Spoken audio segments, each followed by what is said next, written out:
नमस्कार दोस्तों। आज हम बात करेंगे बीपीएससी के बारे में। जैसा कि आप लोग सब लोग जानते हैं कि बीपीएससी का जो 67 बीपीएससी है, ये आपका अभी एग्ज़ाम हुआ था मई में, और में पेपर आउट हो जाने की वजह से वो पेपर कैंसिल हो गया। अब सुनने में आ रहा है कि बीपीएससी का जो पेपर है ये अगस्त लास्ट में या सितंबर में होने के चांसेस है। तो मैं इसके बारे में जो मेरा अनुभव है उसके बारे में कुछ आपसे साझा करना चाहता हूँ। तो मेरा अनुभव ये है कि बीपीएससी में जो भी स्टूडेंट्स इस टाइम तैयारी कर रहे हैं, जितने भी पीसीएस हो रहे हैं इस टाइम पे, चाहे वो यूपी पीसीएस हो, राजस्थान हो, एमपी हो, हर जगह के पीसीएस के अगर कंपैरिजन में देखें तो जो बिहार का जो बीपीएससी है, जिसको बिहार में बीपीएससी कहते हैं और ऐसे वो प्रोविंशियल सिविल सर्विसेज में आएगा, तो वहाँ का जो पेपर है उसको अभी क्रैक करना कंपैरेटिवली अभी थोड़ा सा इजी है बाकी सब स्टेट से। तो इसमें कुछ महत्वपूर्ण बात ये है कि इसमें कुछ आपको महत्वपूर्ण बिंदु पे फोकस होके अपनी स्टडी को आगे बढ़ाना होगा, जिसमें आपका बहुत ज़्यादा नहीं पढ़ना है, एक लिमिटेड सिलेबस है और उसी को बार बार रिवाइज करना है। तो हमारे समझ से अगर आप मुख्य रूप से 4 चीज़ों पे अगर अच्छे कमांड कर लेते हैं तो आपका, मुझे लगता है कि बीपीएससी में एक 100-120 के बीच में आपके क्वेश्चन सही हो सकते हैं, जिसमें से कि मुख्य रूप से आपका इतिहास हो गया।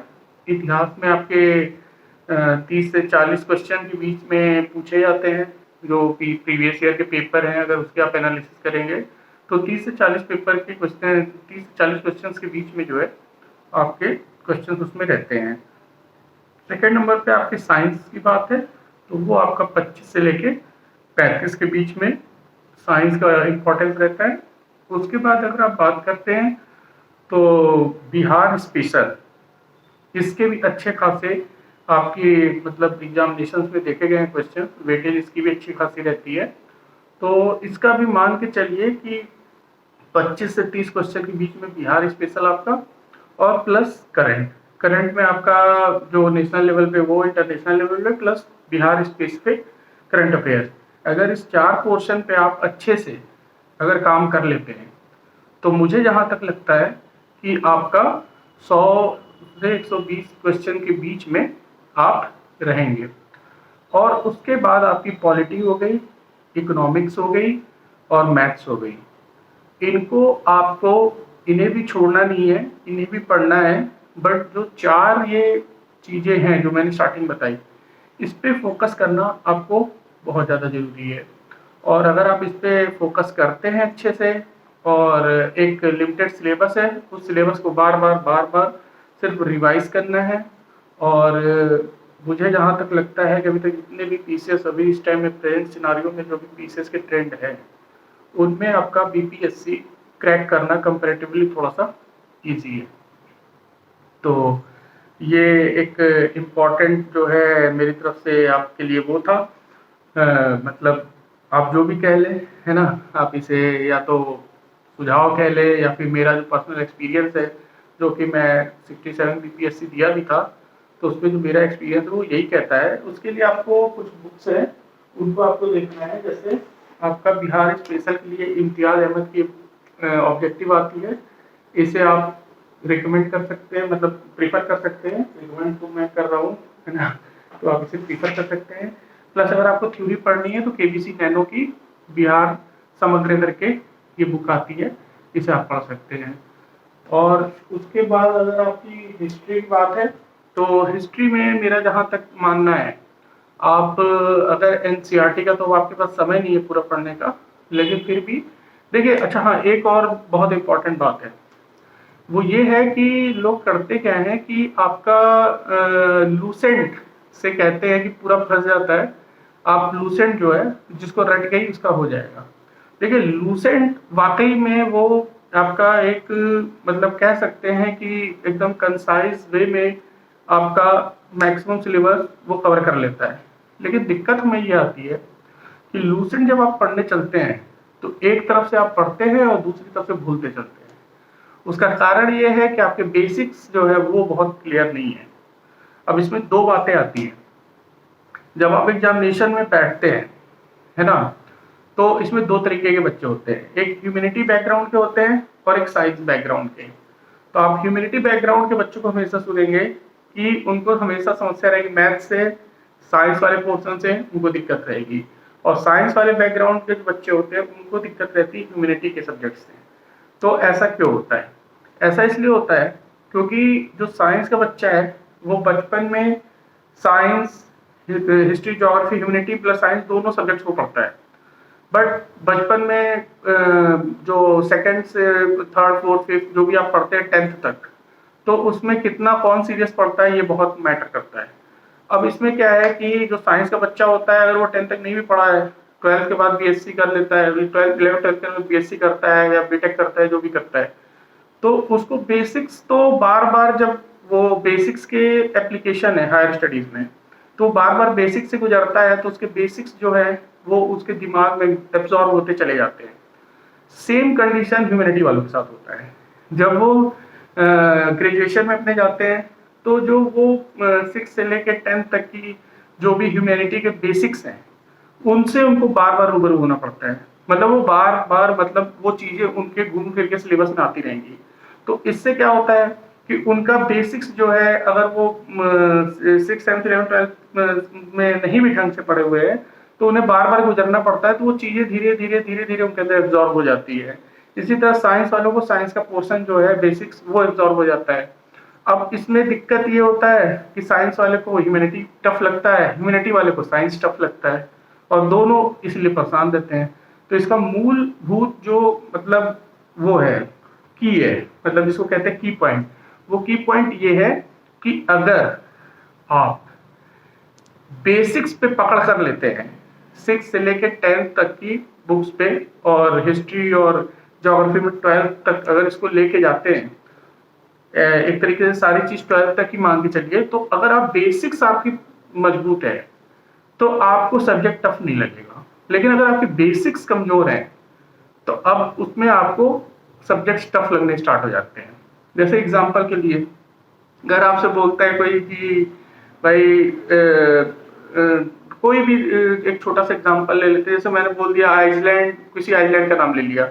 अब वो आइसलैंड बड़ा है, छोटा है, सबसे बड़ा है, एशिया में सबसे बड़ा है, जो भी आप पढ़ रहे हैं, लेकिन कितने लोग को आइसलैंड की डेफिनेशन ही नहीं पता है।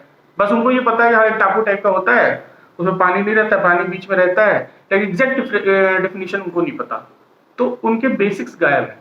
अब जैसे हो गया बाइट, हो गया बे, हो गया, है ना, ये क्रीक हो गया, इन सब चीजों की जब बेसिक्स जो डेफिनेशंस है वो पता नहीं होती हैं, और जब हमें ये बेसिक्स डेफिनेशंस नहीं पता होगी तो हम उन्हें रटना शुरू कर देते हैं, और जब वो रटते हैं तो मेरे माइंड में बहुत देर तक वो रिटेन नहीं रह पाती है। इसलिए बेसिक्स पढ़ना बहुत जरूरी है, और आप अगर एक बार बेसिक्स से गुजर जाते हैं, चाहे वो आप खुद से तैयारी करें एनसीईआरटी पढ़ के, या किसी कोचिंग सेंटर का आप हेल्प लें, या कुछ भी करें, एक बार अगर आप अपने सिलेबस से मतलब गुजर जाते हैं, मतलब उससे निकल जाते हैं पूरा डेप्थ में, मतलब इन द सेंस की छोटी छोटी बातों को जब जान जाते हैं, तो ये आपकी समस्या बेसिक्स वाली खत्म हो जाती है। और उतना बेसिक्स आपको पढ़ने में, उसके बाद अगर आप इस लूसेंट पे, ये जो लूसेंट है आपकी, ये इसी लूसेंट को पढ़ते हैं, बार बार याद नहीं होता, इस लूसेंट पे जब आते हैं बेसिक्स को पढ़ने के बाद, तो आपको ये लगेगा कि यार लूसेंट तो कुछ है ही नहीं। इन्होंने किया क्या है कि जितनी भी एनसीईआरटी के जो इम्पोर्टेंट चीज है उनको एक जगह कंसाइज वे में दे दिया है, और एग्जामिनेशंस में इसी में से घूम फिर के पूछता है। अब दिक्कत ये है कि वो हमें याद नहीं होता, और जब वो याद नहीं होता तो हमें टफ लगता है, और यही सबसे बड़ी समस्या हमारे साथ है। तो हमारा कहना ये है कि जल्दीबाजी मत करिए। जो भी नए स्टूडेंट है, पुराने स्टूडेंट के पास तो समय नहीं है, उनकी एज की भी फैक्टर है और बाकी सारी चीजों की प्रेशर है, लेकिन जो न्यू कमर्स हैं, जो इस लाइन में आए हुए हैं, जो तैयारी कर रहे हैं, आप शॉर्टकट अपनाने की कोशिश मत करिए। कोई बच्चा सबसे पहले क्या करेगा, तैयारी करेगा तो लूसेंट खरीद के ले आएगा, है ना। लूसेंट आप खरीदिए, लूसेंट बिल्कुल खराब नहीं है। लूसेंट को तो मैं कहता हूँ कि वो बहुत कंसाइज वे में दिया है। अगर आप नोट्स नहीं बनाते हैं, लेकिन अगर आपकी समझ अच्छी है, आपके बेसिक्स पे अच्छी पकड़ है, और लूसेंट को अगर आपने बार बार रिवाइज कर लिया 4-5 बार, तो ये मान के चलिए कि आपके एग्जामिनेशंस में 70 to 80% क्वेश्चन आपके सॉल्व हो जाएंगे, है ना। लेकिन लूसेंट ऐसे, अगर आपके बेसिक्स गायब है ना, तो आपके डब्बे गोल हैं, आप उसको पढ़ते रहिए, पीछे भूलते रहेंगे, क्योंकि चीजें आपके दिमाग में कंसेप्चुअली सेट नहीं है। और यही दिक्कत है कि लूसेंट पढ़ने में हमें समस्या आती है, ठीक है। अच्छा, और एक बात, अगर इसको आप आजमाना चाहते हैं तो आप इसको देखिएगा, जो भी साइंस बैकग्राउंड का बच्चा होगा वो अब बायो वाले सेक्शन, फिजिक्स वाले सेक्शन पे जाएगा और केमिस्ट्री वाले सेक्शन पे जाएगा, और उसको जब वो पढ़ेगा तो देखेगा वो बहुत कंफर्टेबली, मतलब बहुत ही कंफर्टेबल फील करेगा। और वही ह्यूमैनिटी वाला बच्चा जब हिस्ट्री पे जाएगा, पॉलिटी पे जाएगा, और आपके ज्योग्राफी जैसे सब्जेक्ट्स पे जाएगा, जो ह्यूमैनिटी के सब्जेक्ट्स होते हैं उस पे जब वो जाएगा तो वो उस सेक्शन में अपने आप को कंफर्टेबल जोन में महसूस करेगा। लेकिन जब वो साइंस में जाएगा तो उसको दिक्कत आएगी, और साइंस वाला जब ह्यूमैनिटी की साइड जाएगा तो उसको दिक्कत आएगी।